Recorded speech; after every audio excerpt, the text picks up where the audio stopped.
त्याच्यानंतर भडगावमध्ये 146 आहे, जामनेरमध्ये 405 आहे, उमाळ्यामध्ये आपल्या 58 आहे, मुक्ताईनगरमध्ये 171 आहे. इथं अस्तित्वात येणारे ह्या एमआयडीसी मध्ये छोटे छोट्या जमीनचे तुकडे आपल्याकडे आहेत.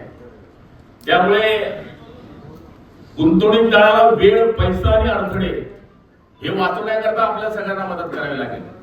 आपण एका विंडो मध्ये सगळं काम होईल, एका विंडो मध्ये काम होईल, हे सगळ्या बोलण्याच्या गोष्टी आहेत.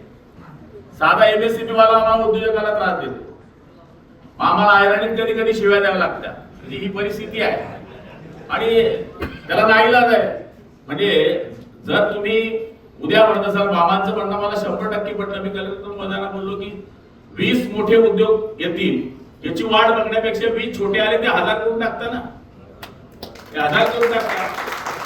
तर जैन एज्युकेशन मध्ये रिलायन्सचा टाइप झालाय, बरोबर आहे का? हाँ, अभी 250 करोड़ का काम हो गया तुम्हारा, बराबर? मैं आप ध्यान रखते भाई कितना करोड़ आ रहा है. अरे बाबा, आता नंतर 750 सेटअप आहे त्यांचा, 1200 पर्यंत जाणार आहे. 3000 लोक कामाला लागणार आहे. 1000 पोरं लावले, 800 पळून गेले. नोकऱ्या पाहिजे, नोकऱ्या पाहिजे, नोकऱ्या आहे, करणारा मानसिकता नाहीये. बिहारचा माणूस इथं पोट भरतो, बिहारीवर आपण टीका करतो. कशावर टीका करता?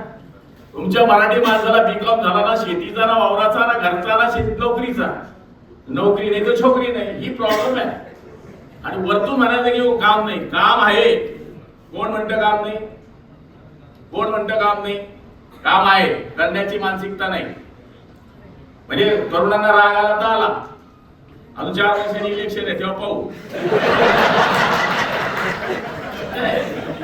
काम काय नाही, मग कोण म्हणतं काम नाहीये? काम करण्याची मानसिकता ठेवा. चोरीपासून शरण ठेवायची माणसाने. बरेच लोकांचे इतिहास वाचतो. अंबानी असा होता, तो पेट्रोल विकत होता, आपले पॉवरला जे म्हणले राकेलची एजन्सी होती, फोर्ड ट्रॅक्टरची एजन्सी होती, तिथं 1000 लोकांना काम देत आहे. सगळ्या तिथं शून्यापासूनच 1000 झाले ना. तुम्हाला काय अडचण आहे? तुम्ही पण करून बघा ना ट्राय. मी काय राजकारणी होतो का? आमच्या धंद्यात पण आम्ही श्रेष्ठ आहे.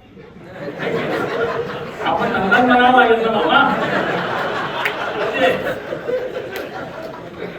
सांगायचा अर्थ असा आहे की प्रत्येक गोष्टीमध्ये आपलं नैपुण्य दाखवण्याची गरज आहे, दैनंदिन.